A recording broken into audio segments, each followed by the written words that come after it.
hardcore wipe coming up, right? I think most of us have heard this by now. But yeah, they've talked about doing a hardcore wipe in the past, and or toying around with the idea of adding in another account that you would. It's the same as your main Tarkov account, but like a PvE zone where you can swap between the two. It'd be a hardcore account and a PvP account that's regular, and then a PvE account. But I think this upcoming wipe is what they're going to use to gauge interest on hardcore to see if it's worth actually adding all this to the game permanently. I think they kind of toyed around with it at the start of this current wipe with the no flea market for the first few weeks, and then did the poll afterwards. And overall, there was a lot of the poll could have been worded a little bit better, but overall the consensus was that people liked the no flea aspect, but didn't really want it to stay gone forever. And then they turned around and did a whole wipe with, it might not be the whole wipe, but flea market disabled is their first part of their hardcore wipe, extra challenging wipe. Yeah, it's a 3-parter. The first part, they're disabling the flea market. There was a lot more fun at the start of the wipe and when everyone's on a level playing field, but I think later in the wipe, when you have people with max ref or the traders higher level, they said they're going to adjust it, but with the higher level traders, those players are going to have a major advantage. That it's going to be the haves and have-nots, and so any new player coming into the game is just going to get fucking smoked because they're going to have a much harder time getting this gear without the flea market. The flea market now allows you to get in. You can immediately purchase PP ammo for 7.6239. You can immediately purchase M856A1 for any 5.56, and you could build a SCAR for 5.56 relatively cheap. You can build a RD704 relatively cheap off the flea market, and both those can take on a pretty kitted player in the game and score you a good kit for a relatively low cost, right? That's not going to be a thing, right? So these players that are new are going to have to learn so much with the game on top of now have to find all this shit and worry about having to barter and stuff. It's definitely going to be more challenging later in the wipe. Earlier in the wipe, I think it's a little more fair because it's going to slow down even players like myself that will know life and know the game really well, and so they can progress very quickly. At the start of this wipe without flea market, the speed runners for Kappa that typically would have been running around with like super meta gear on day 3 were running around with shit that they pieced together, and it was still pretty good because they know where to find it, but it was stuff that they had to find in raid, right? And it was a different quality of gear that they were running around with, and they're straight killers either way. Give them a pistol, give them a stocked decked M4, they're gonna get the job done either way most of the time. But I would rather run into those guys with a stock weapon or a poorly put together weapon than a super meta one, right? So in that aspect, it's definitely better earlier in the wipe when it's a more level playing field with no flea market. I think later in the wipe, the flea market is solid for any newcomer. I think it helps player retention. So we'll see how it goes.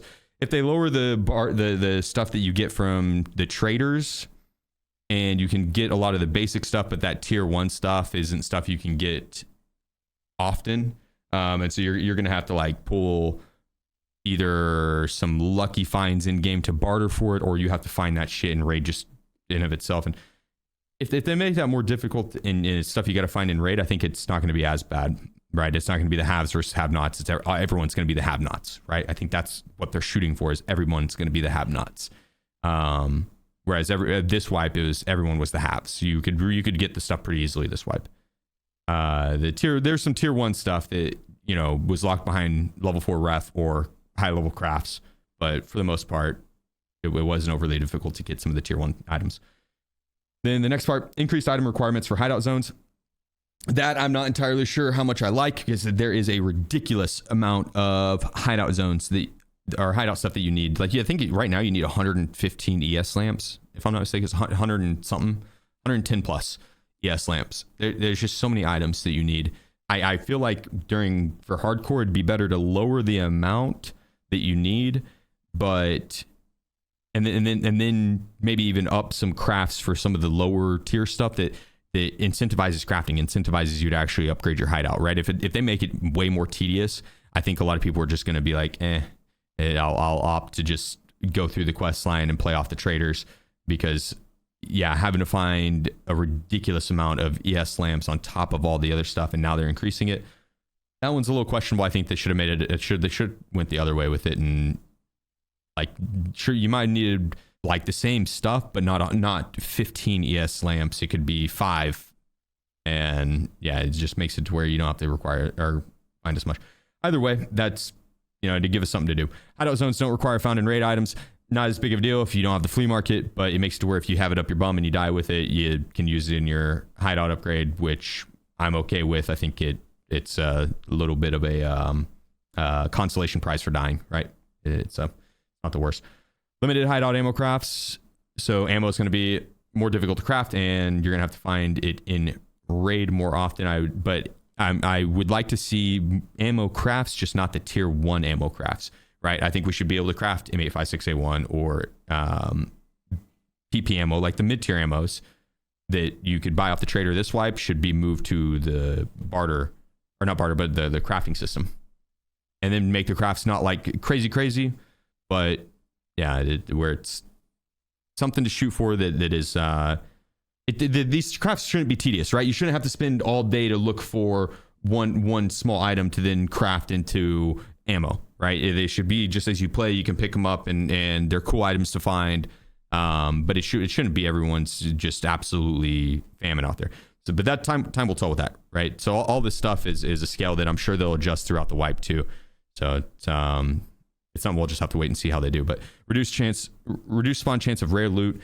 That one was a little questionable. Hardcore counts, you don't really need a ton of rare loot, but the thing is, without the flea market, you're not having those big raids that are where you're going to be making a ton of ruble, and I think that's the dopamine hit that a lot of people like. The risk reward and the loot system in Tarkov is amazing, and they did it right, and reducing the spawn chance of rare loot.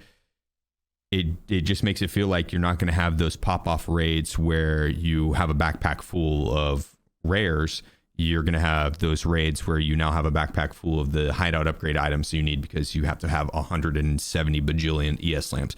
And to me, the second one with the ES lamps just isn't as exciting, right? It just isn't as exciting. Even if ultimately the ES lamps would serve more of a purpose, and at the time I might have a crazy amount of rubles, and it's still just, there's something about having those pop-off raids where you have a crazy amount of loot, like a red key card that was worth 50 mil. It's like you would see these videos of people going squeaky. They would be so excited that they would squeak, right? High-pitched excitement. You don't get those now. You don't get those now. Like, yeah, you really don't. And so that now I feel like they're taking away even more of that, because no one's going to get squeaky over ES lamps. They just aren't. But maybe that LEDX, right? And if you take away enough of the loot, it's proportional. So it's maybe now that LEDX would be the thing that we get squeaky over, and it's like, oh fuck, I found 600k, right? But yeah, it just doesn't seem as exciting. But either way, that's time will tell, and that's something that they could easily adjust on the fly. The next one was the restricted location accessibility. Most of the locations will only be accessible through transitions from appropriate locations. I think this is the biggest mistake out of the entire thing. I think this is one of the biggest mistakes. The two glaring red flares with it would be, one, the menu time, and making us have to go through more menus just isn't super ideal. And right now you could sit in a 5 to 10 minute queue to get into the map, to then have to transit to the map that you actually are shooting for, and then you die off the start of that map, and you just set through a 15-minute queue, 10 minutes for the first map, 5-minute queue for the second one, or 7, whatever, what have you, right? And then you got to redo it again, and you didn't accomplish shit. And it's like a 30-minute time frame pushing through your first map to get to the transit, to sit in queue, to it just if you have 2 hours to play in a day, and that's a lot for most people, right? 2 hours, like if you got 2 hours to play video games in a day, that's a pretty fucking good day. Right? It's a pretty good day. If you have 2 hours to play and you're trying to attempt that first quest on woods or whatever, but you can't just immediately pick woods, and you have to go through customs to then survive customs. And even on customs, let's say you load in customs, you die. 5-minute queue into customs, you die. Then you load into customs again, another 5-minute queue. You survive that one, but it was 10 minutes to make it to the other side of the map. Now another 2 to 5 minute queue. and now you die on that one, and it's like you just want to get to woods, and what normally would have been a 1 queue and you're running to the letter is now 3 queues, and it just, yeah, it's a lot of menu time. It's a lot of menu time. The idea is fun. The idea is fun, right? Having all the maps connected and having to transit from location to location. The idea is fun. The extra menus, I just don't think it's just not good for time. It's not efficient with your player base's time at all. It's fun in theory. It's a good idea in theory, maybe. Fun in theory. I don't think it's going to work well in application, in practice. But time will tell. Time will tell. That's the biggest thing I disliked about this hardcore wipe, and then the second glaring issue. So the first one was the menu time, right? That menu time. The second one is if you're having the players having to transit, you're going to, don't dwell so much on that. It's explained in the next slide, and also in their tweet/post. All right, we'll see. I read it earlier, but maybe I misunderstood. And maybe they did pivot off this. But either way, you're forced to have to transit to the next map to go to wherever you want to go. The map's going to feel kind of dead because you're going to have a lot of people, probably half the map, just sprinting to the transit extract, right? And if half the map is going just for the extract, the transit immediately, they're going to have people end up camping it, right? So they're incentivizing camping the transits, and then 2, they are going to have the map feel kind of dead because they're incentivizing literally just leaving. Loading into a raid to leave is not a fun gameplay loop, right? So not super ideal, but apparently it's been explained on the next slide. I will get to it because I read it this morning, and I half-assed read it. I'm not gonna lie, I was kind of busy, and so maybe I misunderstood it. But we'll get to it in a second. That's the main 2 issues. There's a lot of situations where it's going to lead to a very rough gameplay loop for the player base. If there's restricted location accessibility through transitions. But secure container restrictions, can't store ammo, currency, and certain medicine. I like that one a lot. When you can't put ammo and stuff up your bum, it's going to, well, one, make it where you lose more on death, right? I think that's everyone's initial thought is like, oh fuck, if I die, I'm gonna lose all my ammo, right? That's people's initial thought. That sucks, right? But you're also gonna get more ammo on kills. If you kill someone, they're going to have ammo on them. What's going to end up happening, and that is going to be most impactful, is I think it's going to end up changing the meta play, where right now, with the time to kill in Tarkov and it being recoil system that doesn't have a crazy amount of recoil, right? There's the initial like kick up, but after that it evens out. There's little to no recoil on the super meta weapons, at least. And in that system, it is kind of a spray and pray, and you point towards their head and let it rip. Then next wipe, if you have that situation occur, it's going to be like probably shitty ammo for one. So any face shield would stand a much better chance. So face shields would be a little more meta. And then, or 2, you're going to see a lot more people start to pack the first 5 to 10 bullets with tier 1 ammo, then tier 2, then your tier 3 for the majority of the mag. And they're going to be a lot more hesitant to round a corner and full auto and spray and just let her rip. Because right now it really is like, oh, I hear someone coming around the corner, I'm going to post up and I'm going to turn this corner and I'm going to I'm going to mag dump and just full auto and pre-fire corners, and you're going to peek and pre-fire and pre-fire and pre-fire, and you're spamming tier 1 ammo that entire time, or at the very least tier 2, right? And then once you spam all of it, you just can repack it. You can repack it, no problem. And if you die, you get all that ammo that you saved up your bum.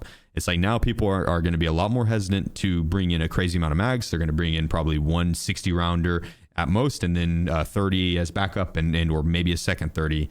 And they're going to end up being a lot more hesitant on spraying the tier 1 ammo. I think single fire weapons are going to become a lot more prevalent, or like the Scar H and the ones that you can have ammo that punches a little bit more of a punch, but you're not going to spam through it nonstop, right? You're just not the high rate of fire weapons that we see right now. And if it is, the high rate of fire weapons are probably going to be spitting out shitty ammo. But we'll see what the availability is. Oh yeah, and on this one, on the reduced spawn of chance of rare loot, Apple had tweeted he works for BSG. He tweeted out that basically they meant more so with like the ammos and armors and gear and like mark room and stuff like that. more so than other rares. So that's not how I would have understood rare loot, but that's what he ended up typing out. They meant more so with the armors and ammos and shit like that. It's reduced spawn chance of that stuff.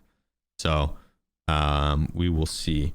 But yeah, the secure container, I think overall is going to be a fun thing. The keys are the biggest thing. You want to be able to shove a key up your bum, right? You want keys up your bum. The ammo and currency, medicine, it's fine. And it'll lead to you getting more, and you can pick and match what you want. It'll be cool. I think overall that's a good change. Limited trader interaction, reduced range of available medicine, weapons, ammo, and armor. I think that's very healthy overall. If it's going to be limited as well through the flea market and everything, then making it to where you can't just stock up on it through the traders is going to be healthy for the game, because otherwise it's a bunch of haves and have-nots. If you have people that have a max ref and max traders, they can buy tier 5 gear with tier 1 ammo. Obviously it's not gonna be good for anyone just starting in, but we'll see, right? We'll if it, hopefully it's, I can see level 4 at most, right? Level 4 at most on the traders, and maybe for barters.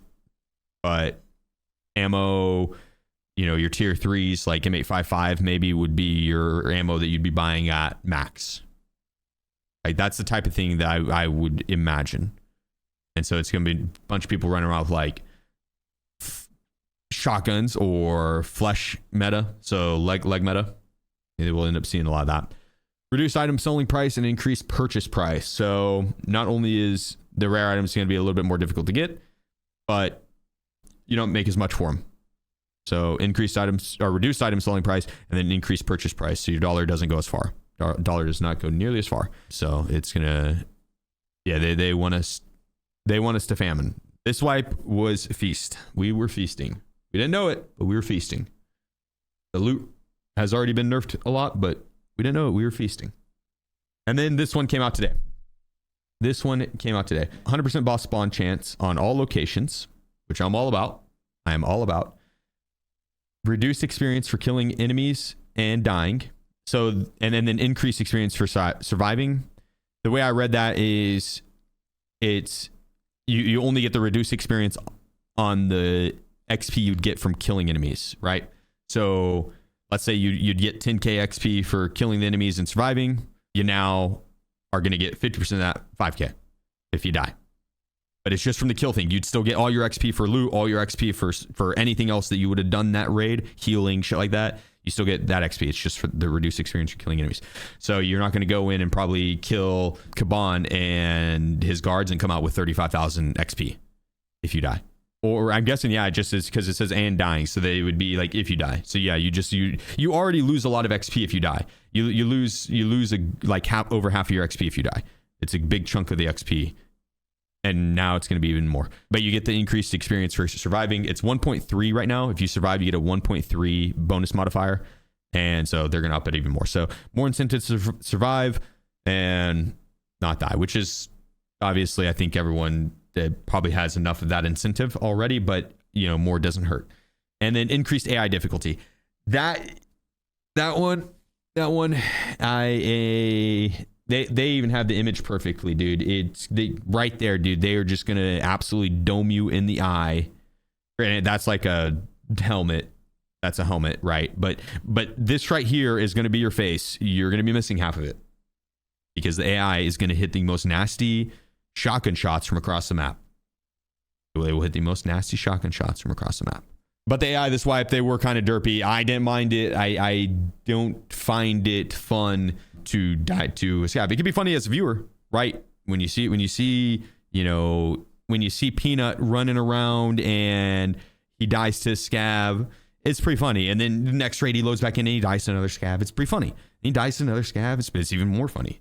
And he dies to another scav, and then it's like, okay, is he doing it on purpose? And he dies to another scav, and then another one, and it's like, okay, maybe I can't find. Maybe he dies a lot.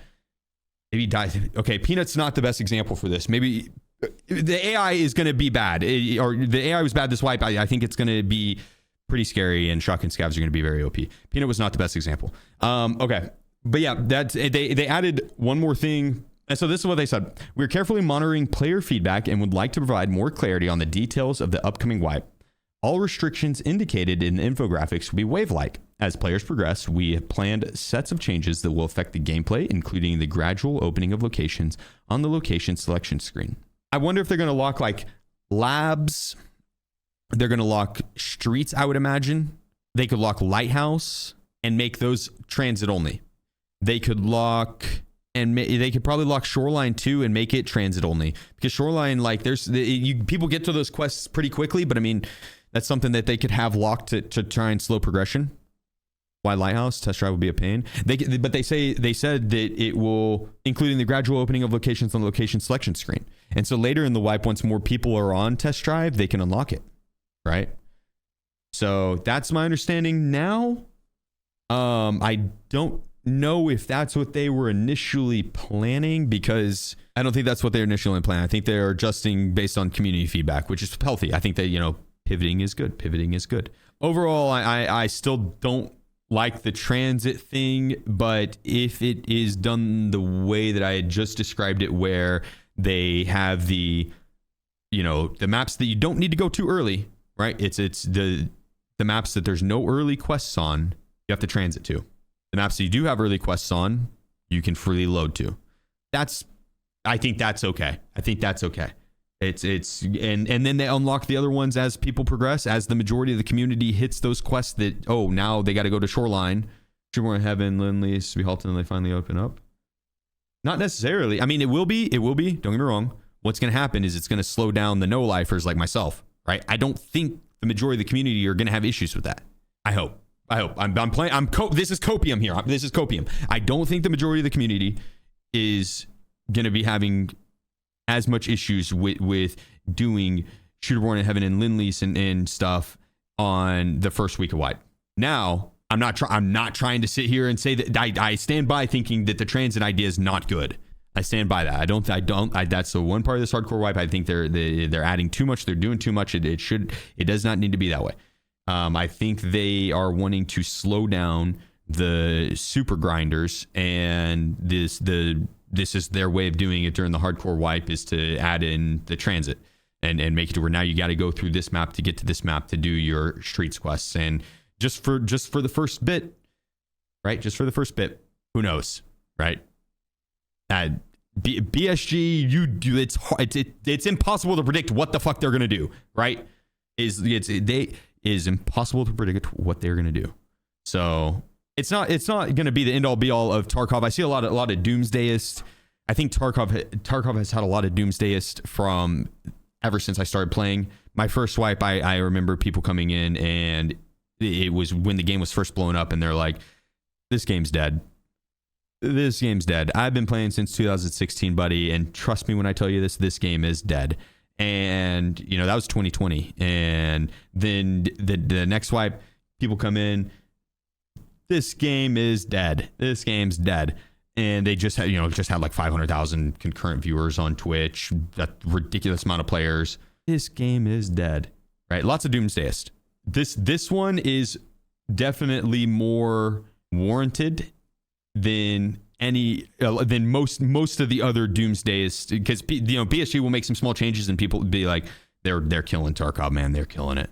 It's like, this one is pretty drastic. This is a drastic change, and I still don't think it's anywhere near close to killing it. I think they could completely fuck this wipe up, and then come December they could be like, okay, we're back to normal Tarkov.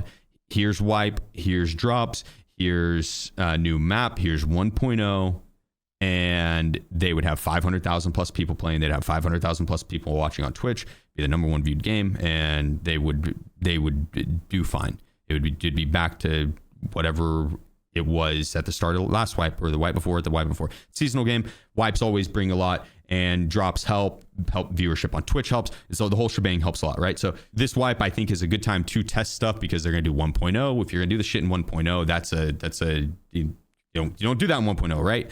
Kind of a little risky to do it now too, but I think it's also strategical because of what the aforementioned thing, where they I'm sure they're confident. They're like, yo, they have big dicked it the entire time that they have ran the extraction shooters. No one has came close at all. They got to be confident in their full release that they're going to bring back numbers, and so this is the time to test it if they were ever to do it. and to gauge interest on a hardcore wipe. And you know, I am biased with it because I like the hardcore stuff majorly. I play the game for a living and also have an unlimited amount of time to play. Right? Understand this wipe is going to be definitely more catered towards people that can put in a crazy amount of hours. And so I would say give it a try. If it's not for you, at the worst case, it's just a couple months, probably like if it's 3-4 months at the most, and they're gonna wipe the game again. And so like at the most, just take a small break and play a different game for a bit.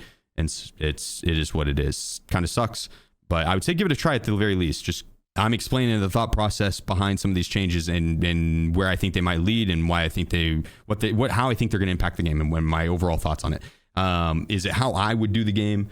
No, and there's a lot of changes that I wouldn't have done throughout the history of Tarkov, but it's not my game, and I'm not a game developer. I just play the game, right? I play the game a nerdy fucking amount. So that's pretty much it. It's not anything more than that. Not to take too seriously. And at the end of the day, it really is just a video game. I know that people probably say that a lot, but at the end of the day, it is just a video game. So hopefully you enjoy it. Oh, this upcoming wipe. If not, I will be playing it. I think it'll be very enjoyable to watch, right? It'll be very enjoyable to watch. So at the start of this wipe, when we're loading in, if you want to see the best strategies on how to go about tackling a hardcore wipe, I've done several hardcore, like fucking 10 plus hardcore accounts, brought several all the way to Kappa, and I do all different types of rule sets, and it's always a lot more fun. And so I think if you guys do want to stop by and watch, the start of this wipe is going to be very interesting and a whole lot of fun to watch. Fun to play. You know, we'll see. I think I will have fun as someone that can commit an unlimited amount of hours to it. But yeah. All right. Let's play some Tarkov. Thank you for coming to my TED Talk. Would like them to give PvE and PvP their own prestige. Yeah. Dude, PvE should have everything PvP has. Maybe not everything.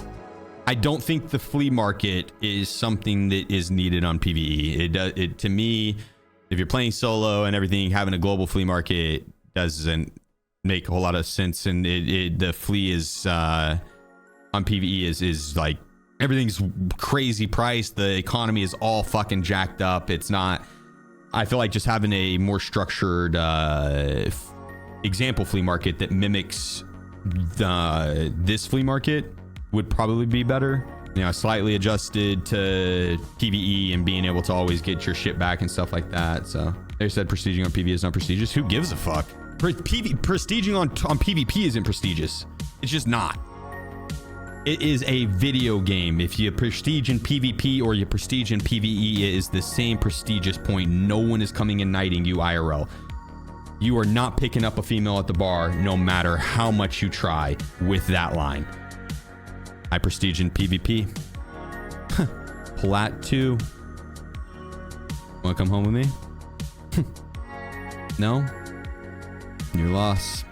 I'll be Plat 3 this wipe. Hardcore wipe too. You could be with a hardcore Plat 3. You know what I mean? It's just not gonna work. So it's not prestigious. It's not. And the fact that they think there's a difference between PvP and PvE for prestige and all that is silly. It's a mechanic in a game, and it makes so much more sense for PvE because it doesn't wipe. So you have an artificial wipe of prestige. You have people reset their accounts on their own. So it just is, yeah. For me, in ref, like I feel like I know PvE and a lot of shit is frowned upon by some, but realistically, at the end of the day, in my mind, if you're playing Tarkov, you're one of us. Doesn't matter PvE, PvP, SPT. I don't give a fuck, right? If you're just watching videos or hanging out in Twitch chat, if you're part of the Tarkov community, you're part of the Tarkov community through and through. So yeah, the PvE, they should have everything PvP has. Prestige mode especially. Kind of arena Andy next one. Maybe me too. If ref level 4 is still OP, I'm gonna play arena 100%.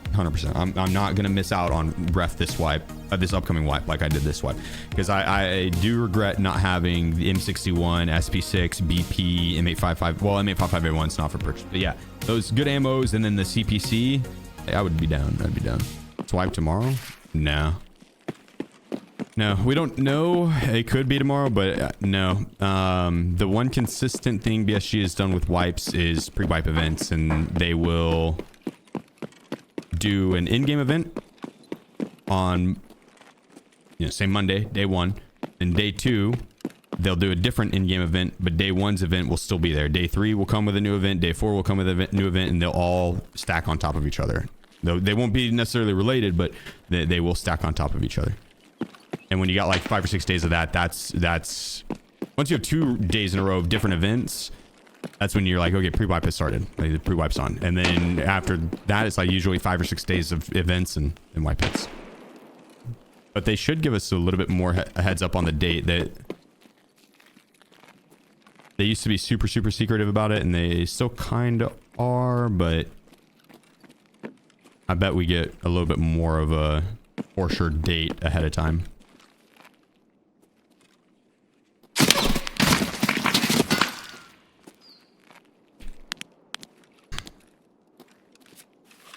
Jesus Christ.